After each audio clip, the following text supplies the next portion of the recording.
मेरे YouTube पे astro knowledge पर आपका स्वागत है। नमस्कार, मैं हूं नरेश कुमार। सबसे पहले उन दर्शकों का धन्यवाद जिन्होंने पेज को सब्सक्राइब किया है, पेज के वीडियोस को शेयर कर रहे हैं, लाइक कर रहे हैं और कमेंट बॉक्स में हमें अपनी राय भी लगातार भेज रहे हैं। दोस्तों, आज के वीडियो में गोल्ड और सिल्वर के ऊपर बात करेंगे।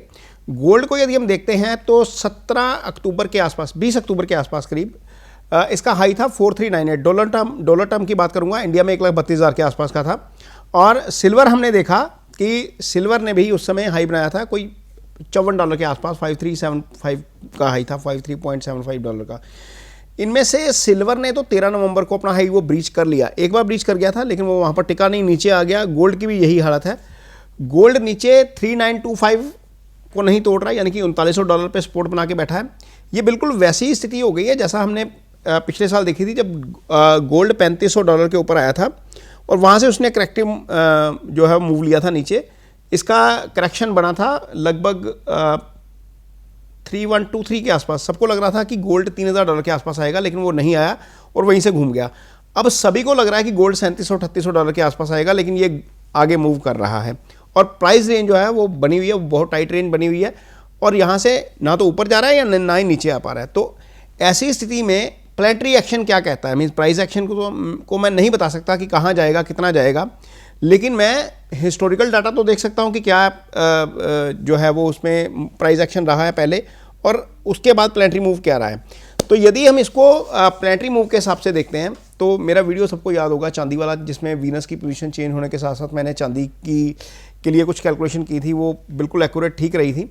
तो आज जब मैं कुछ कैलकुलेशन देख रहा था, प्लेनेटरी मूव देख रहा था, तो मुझे समझ में आया कि 26 नवंबर से यहाँ पर चांदी और सोने में मूव दोबारा बनने चाहिए। अब ये कब तक बनेंगे, क्या वो नया हाई टच कर पाएगा, इसके बारे में टेक्निकली मैं कुछ नहीं कहूँगा, लेकिन हाँ, मुझे अब जो गोल्ड और सिल्वर है या बुलियंस हैं उसमें अब मुझे अच्छे मूव नज़र आते हैं एज पर एस्ट्रो साइकिल। उसका रीज़न समझिए, 26 नवंबर को वीनस स्कॉर्पियो में आ जाएंगे, यानी कि वृश्चिक राशि में आ जाएंगे। अब वृश्चिक राशि में क्या हो रहा है, वृश्चिक राशि में पहले से मंगल और सूर्य बने हुए हैं, पाप ग्रहों की युति तेजी ले आती है। वीनस चांदी का कारक है, तो यहाँ पर 26 नवंबर के बाद तेजी बननी चाहिए।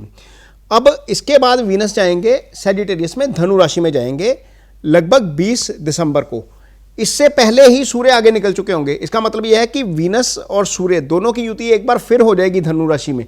तो दोनों की राशि एक बार दोनों की युति एक बार धनु राशि में है, तो इसका मतलब क्या है, वहाँ पर अगेन एक कंजंक्शन है जो तेजी की कारक है। तो अल्टीमेटली ये कंजंक्शन जो है वो 12 दिसंबर तक रहेगी। इस बीच मार्स निकल आएंगे, मार्स आगे निकल जाएंगे, तो मार्स भी धनु राशि में आ जाएंगे 7 दिसंबर को। तो मार्स सन जो है वो 16/11 से लेकर 7 दिसंबर तक एक साथ रहेंगे।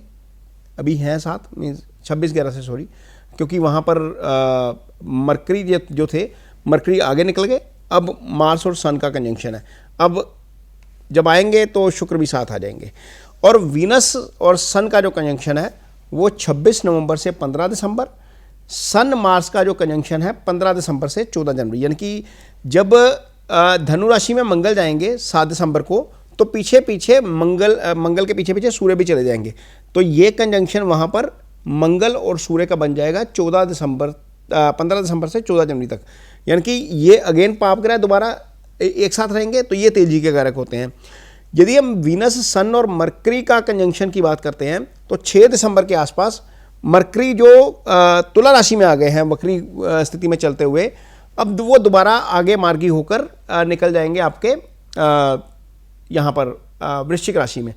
यहाँ पर ऑलरेडी वीनस, मरकरी और सन जो है वो एक साथ हो जाएंगे। मीन वीनस और सन तो साथ हैं ही। 6 दिसंबर को ये आगे निकलेंगे, मंगल मरकरी साथ आ जाएंगे।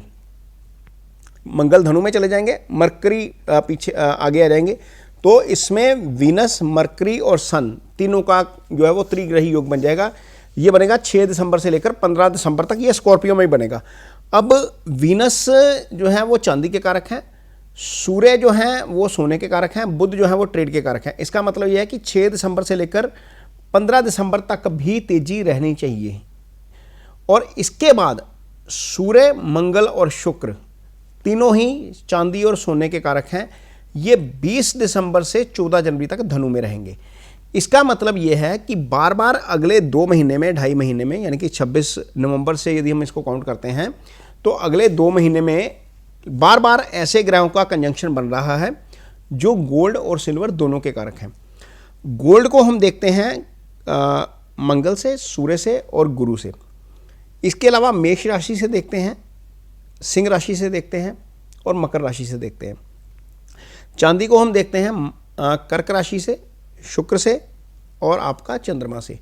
तो इस बीच, इस ट्रांजैक्शन या इस कंजंक्शन के बीच बीच जब जब चंद्रमा इनके सामने आएगा या जब जब चंद्रमा के ऊपर शुभ प्रभाव बढ़ेगा, उस समय गोल्ड और सिल्वर दोनों की कीमतों में तेजी रह सकती है। ये एक एस्ट्रोलॉजिकल कैलकुलेशन है।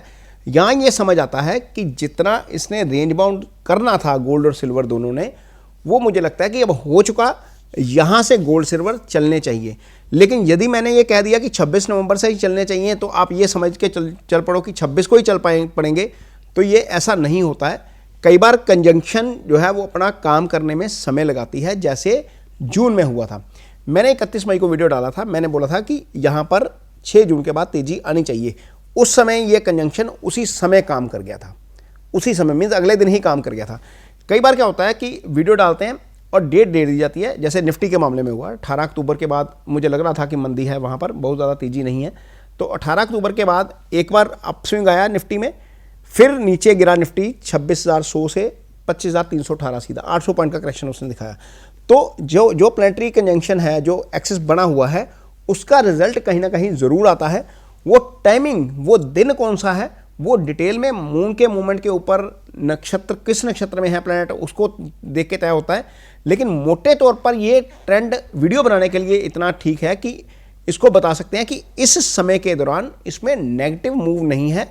यदि इसको टोटल कैलकुलेट करेंगे 26 नवंबर से लेकर 15 जनवरी तक, तो आप गोल्ड और सिल्वर की पोजीशन पॉजिटिव साइड पे पाएंगे। इसका मतलब क्या है, जिसने घर के लिए सोना खरीदना है, जिसने ETF में सोना खरीदना है, जिसने अपनी पोजीशन वैसे बनानी है, फिजिकल गोल्ड या ज्वेलरी के लिए सोना खरीदना है, तो उनके लिए ये है कि यदि 2 महीने बाद की प्लानिंग है तो आप यहाँ पर खरीद सकते हैं, कुछ पोर्शन खरीद सकते हैं।